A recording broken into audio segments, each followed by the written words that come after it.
I evicted my divorced sister and her children from the house I spent 5 years building with my own hands.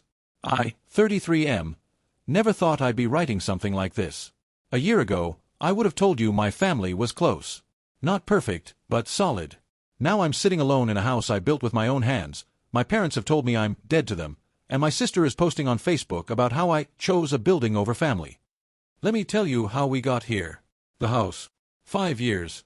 Every weekend for 5 years, I built that house with my own hands. I have scars on my fingers from the work. Permanent calluses. A knee that aches when it rains because I fell off a ladder in year 3. I never wanted to buy a house. I wanted to build one. There's a difference. When you buy something, it's a transaction. When you build something, it becomes part of you. I was 28 when I started. I'd been working as a project manager for a construction company for 6 years, watching other people build their dreams while I saved every penny I could. I bought a plot of land in a developing area. Cheap because there was nothing out there yet, no infrastructure, no neighbors. Just dirt and potential. My coworkers thought I was crazy. "You're going to build it yourself?" they asked. Like, actually build it. Actually build it. I learned electrical from YouTube tutorials. I paused videos 100 times, rewound them, watched them again until I understood every wire, every connection. I checked out library books on plumbing and read them during my lunch breaks. I poured concrete with friends who owed me favors, guys from work who showed up on Saturdays to help me pour a foundation in exchange for pizza and beer. Every vacation day went to the house. Every spare dollar. I didn't date because I didn't have time. I didn't travel because every flight ticket was lumber I couldn't buy. My life narrowed down to 2 things: my job during the week and my house on weekends. There were moments I wanted to quit. Year 2, when the electrical inspection failed and I had to tear out 3 months of work. Year 3, when I fell off that ladder and couldn't work on anything for 6 weeks, just sitting there watching my timeline slip away. Year 4, when material prices spiked and I had to take on extra shifts to afford the roofing. But I didn't quit. 5 years later, I had a house.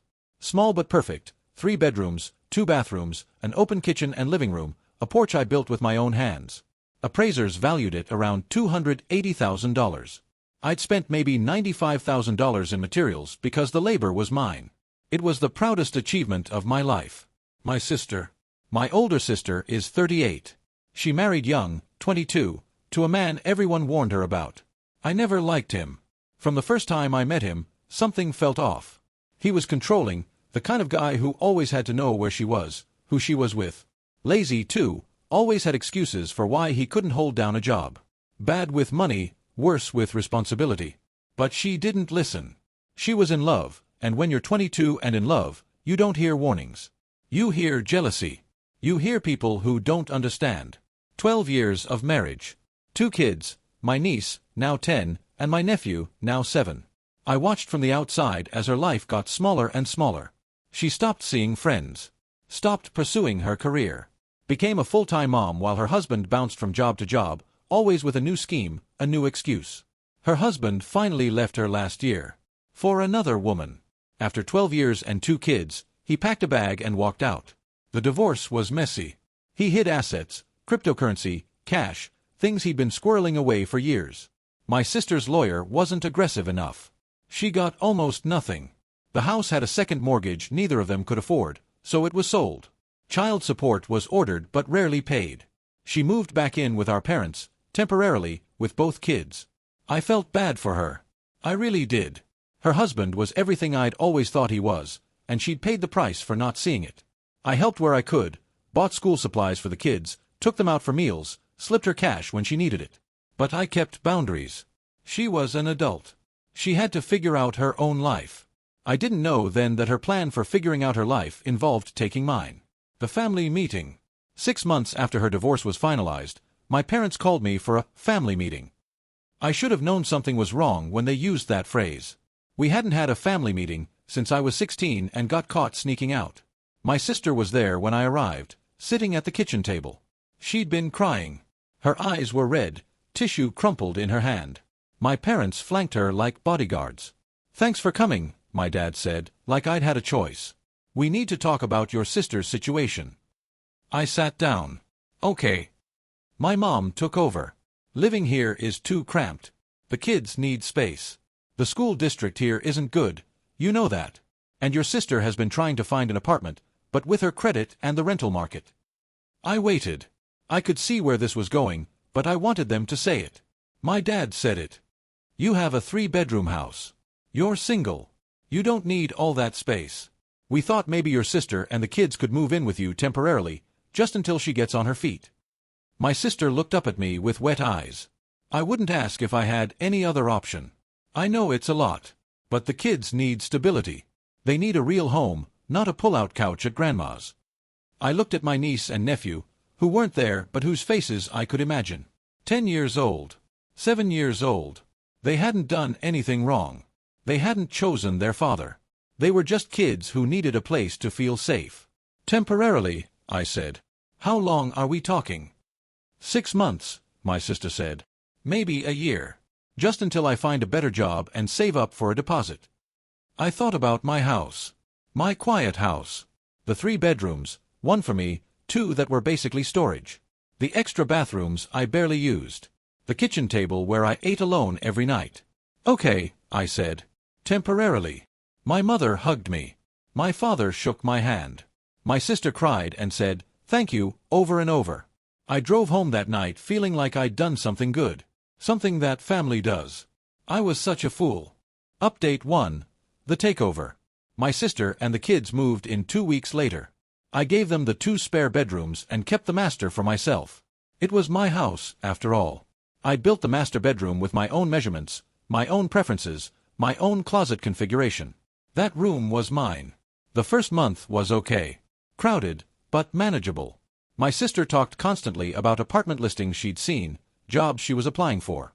The kids were loud. Kids are loud, but I adjusted. I bought noise-canceling headphones for when I needed to work from home. I rearranged my schedule to give them bathroom time in the morning. I told myself this was temporary. Family helps family. I could handle a year. Then things started to change. Week 6, my sister stopped mentioning the apartment search. When I asked about it, she got vague. The market is really tough right now. Everything in the good school district is too expensive. I need to focus on finding a job first. Week 7, she started redecorating. Without asking. I came home from work to find new curtains in the living room, some floral pattern that looked nothing like anything I would have chosen. The old ones were so bachelor, she explained. This is more family-friendly. Week 8, she threw away my things. A lamp I'd had since college. A set of kitchen towels I liked. Some art prints I'd bought at a fair. They didn't fit the aesthetic, she said when I asked. Don't worry, I'm making this place nicer. This place. Not your place. This place. Week 9, I heard her tell the kids something that made my blood freeze. This is our home now, she said. They were in the living room, and she didn't know I was in the hallway. Uncle built it, but it's our home too. A real home, not like before. Our home. Month 3. My sister knocked on my bedroom door one night when I got home from work. Can we talk? She said. I let her in. She sat on my bed, the bed in my bedroom that I'd built for myself, and folded her hands in her lap. I've been meaning to say something, she started. You've been coming home really late lately. I've been working overtime. To pay the increased electricity bills, I didn't add. To cover the extra groceries, the water usage, the wear and tear on my house. The thing is, the kids are usually asleep by 9. And when you come in at 10 or 11, making noise in the kitchen, it wakes them up. They need their sleep. I stared at her. You're asking me to be quieter in my own house? She flinched at my tone. I'm asking you to be considerate. They're children. They're guests. She stood up. Fine. I see how it is. She walked out and slammed the door behind her. Month 4.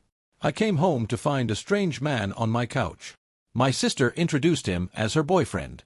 They'd been dating for a few weeks, apparently. I didn't know she was dating. She hadn't mentioned it. He shook my hand and looked around my living room like he was appraising it. Nice place, he said. Very nice. Thanks. I built it. Built it? Like yourself. Every nail. He nodded, impressed.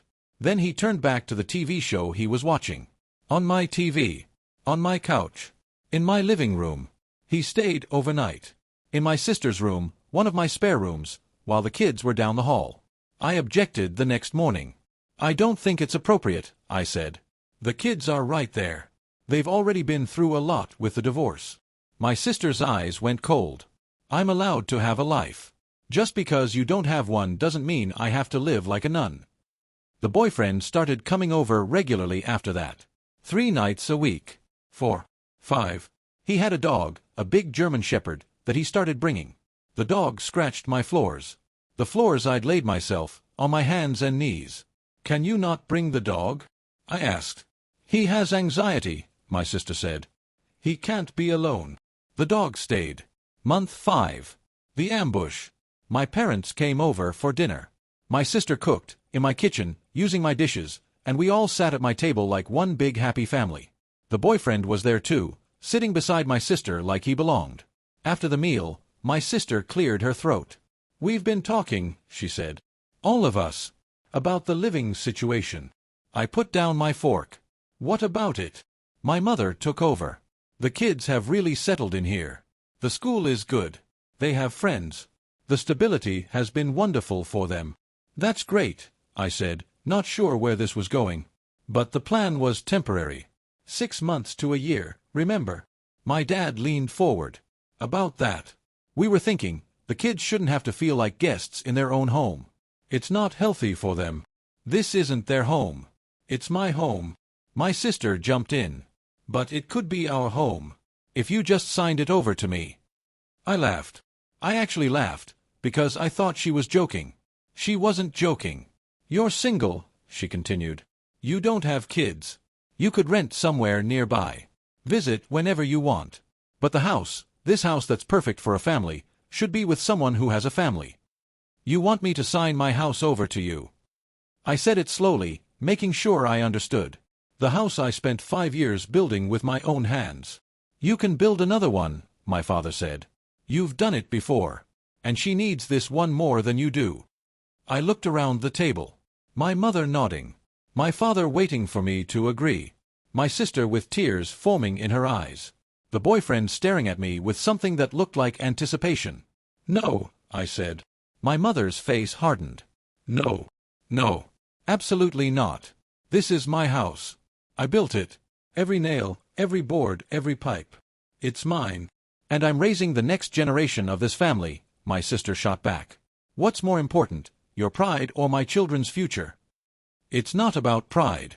It's about not giving away something I spent 5 years of my life creating because you got divorced and I happen to be single. My father stood up. After everything we did for you, you won't help your own sister? What did you do for me? I asked. You didn't help me build this house. You didn't lend me money. You didn't even visit during the construction. I did this alone. My mother's voice went cold. We raised you. That's help enough. My sister started crying for real now. I knew he'd say no. I told you. He's always been selfish. Cares more about a building than his own niece and nephew. The dinner ended badly. Update 2. The war begins. I told my sister she had 60 days to find a place. 60 days, I said. That's 2 months. More than enough time to find an apartment. She laughed in my face. I'm not going anywhere. And you can't make me. I found out later she'd been doing research. Talking to lawyers. Preparing for this exact conversation. I've been here 5 months, she said. I have tenant rights.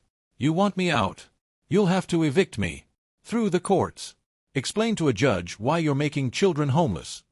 She told the kids that night. Not the truth. A version designed to hurt me. Uncle might kick us out, she said, loud enough for me to hear. We might have to leave. We could be homeless. The kids started crying. My nephew, 7 years old, innocent in all of this, started crying and asked if they would have to live on the street. My niece looked at me with eyes full of betrayal, like I'd become a monster. My sister documented it all. Photos of the kids crying. Photos of their rooms, decorated with their posters and toys, looking like any child's bedroom. She posted on Facebook vague messages about family letting you down and protecting my babies from people who should love them. Mutual friends started reaching out. I heard what's going on, they said. I can't believe you'd do that to your own sister. I was the villain. In my own house that I built, I was the villain. My parents launched a full campaign. Every relative got a call. He's evicting his sister and her children. Those poor kids have nowhere to go. He has a 3-bedroom house and won't share. Aunts, uncles, cousins, people I hadn't spoken to in years, suddenly had opinions about my life. They called. They texted. They posted in the family group chat. My grandmother called me, crying. How could you do this to your sister? She's been through so much. I tried to explain. She wants me to sign the house over to her. She's not even trying to find another place. Family doesn't keep score, my grandmother said. Family gives. You're young and healthy. Why can't you just give? Why couldn't I just give away the house I'd spent 5 years building? Why couldn't I just walk away from the greatest achievement of my life because my sister got divorced and decided she deserved what I'd built? I stopped answering the phone. I consulted an attorney. The news was bad. She's established residency, he said. She and the kids. They've been there long enough that they have tenant rights, even if they've never paid rent. So I can't kick her out. You can evict her. Through the courts. But it takes time, 3 to 6 months minimum. And she can fight it. She can drag it out longer. During the process, you can't change the locks. You can't remove her belongings. You can't do anything that looks like self-help eviction. If you do, you're the one who gets in trouble. I sat in that attorney's office and felt my world narrowing. My house, that I built, was being taken from me, and the law was helping. Tenant rights, I said bitterly. She paid nothing, contributed nothing, destroyed my peace. But she has rights to stay in my house because she's been there long enough. That's the law, my attorney said. It's not fair, but it's the law. I started the eviction process that day. Update 3, the escalation. My sister got bolder. She changed the locks on her bedrooms. In my house. That I built. She locked me out of rooms in my own home. When I confronted her about it, she said she needed privacy. I'm entitled to privacy in my own home. It's my home. My name is on the deed. For now. She told me which bathroom I could use, the guest bathroom. She parked her car in my garage spot. She rearranged the kitchen so my things were shoved into corners, unreachable. Her boyfriend was there constantly now. Every night. He made comments when he thought I couldn't hear. Nice house, he said to my sister once. Perfect for a family. Once we get this place sorted, it'll be perfect. He'd known my sister for 4 months. 4 months. And he was already planning to live in the house I'd spent 5 years building. And she was letting him. I realized then what the plan was. The boyfriend was going to move in. They were going to claim it as a family home, keep fighting the eviction, make it so miserable for me that I'd leave. Then they'd have the house and I'd have nothing. My sister wasn't looking for an apartment because she thought she already had a house. Mine. Update 4, the counterattack. I started documenting everything. I installed cameras in the common areas. Legal, I checked. I recorded my sister admitting she hadn't looked at apartments in months. I recorded her boyfriend saying, once we get this place sorted. I recorded my parents visiting and coaching my sister on what to say to make me look bad. I recorded my sister telling the kids, this is our house, Uncle is just staying here for now. I saved everything. Every recording, every screenshot of her Facebook posts, every text message from family members showing the narrative she was spreading. I was building a case the same way I'd built my house. Board by board. Nail by nail. Carefully. Methodically. I also did my research on her boyfriend. Found out he had a history. 2 previous relationships where he'd moved in fast and stayed long, even after breakups. One ex-girlfriend had to get a restraining order. He was a professional moocher, looking for women with assets to exploit. I compiled everything. Organized it. Prepared it for my attorney. This wasn't just about eviction anymore. This was about proving that my sister had always planned to take my house. That temporary was never temporary. That I'd been targeted by my own family. Update 5. The court battle.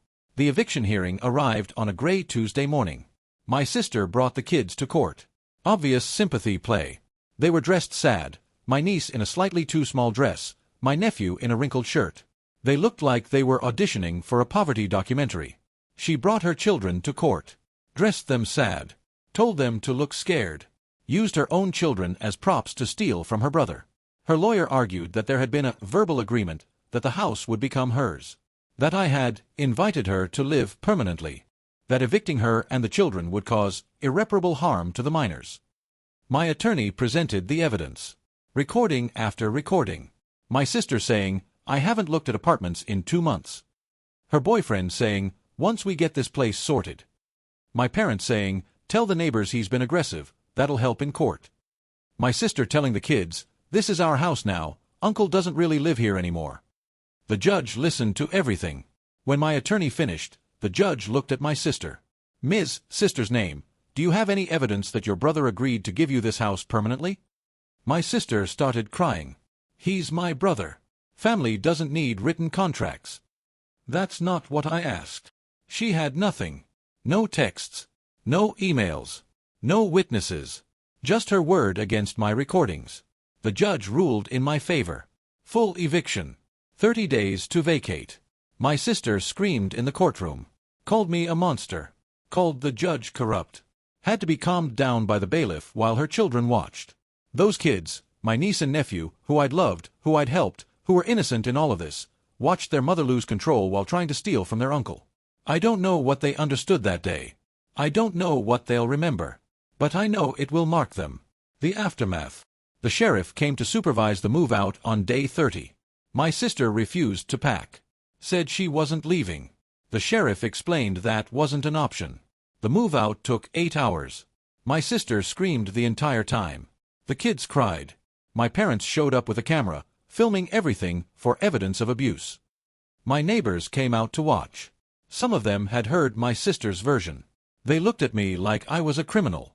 Most humiliating day of my life. But also the day my house became mine again. My sister moved back in with my parents. They told me I was dead to them. That they had no son anymore. That I'd chosen a building over my family.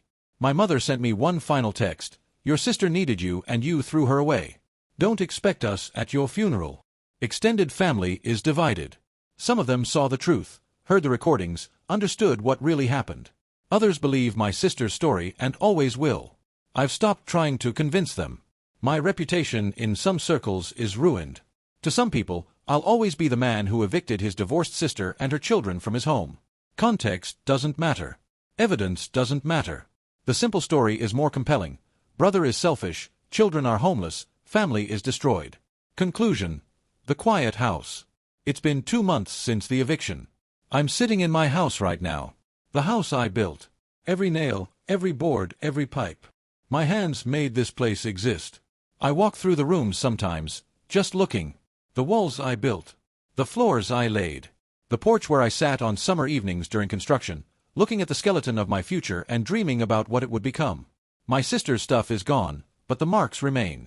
Nail holes from her pictures. She hung them without asking, used nails instead of proper hangers, left scars in my drywall. Stains on the carpet from the kids' spills. Grape juice, I think, or maybe the red Gatorade my nephew loved. Scratches on the door from the boyfriend's dog, the dog that was never supposed to be there, the dog that had anxiety and couldn't be left alone. The house needs repairs. Again. I sit on the porch I built with my own hands and look at the empty driveway. The spot where my sister's car used to be. The spot where the boyfriend parked his truck like he owned the place. I won. The house is mine. The judge said so. The sheriff made it real. I'm sitting in my home, finally alone, finally peaceful. So why do I feel like I lost everything? I lost my sister. Lost my parents. Lost half my family. Lost my reputation with people who only heard her side. I kept a building. I lost a family. The house is quiet now. I used to dream about this quiet. During those crowded months, I fantasized about being alone again. About silence. About privacy. Now it feels like punishment. I built this place imagining holiday dinners.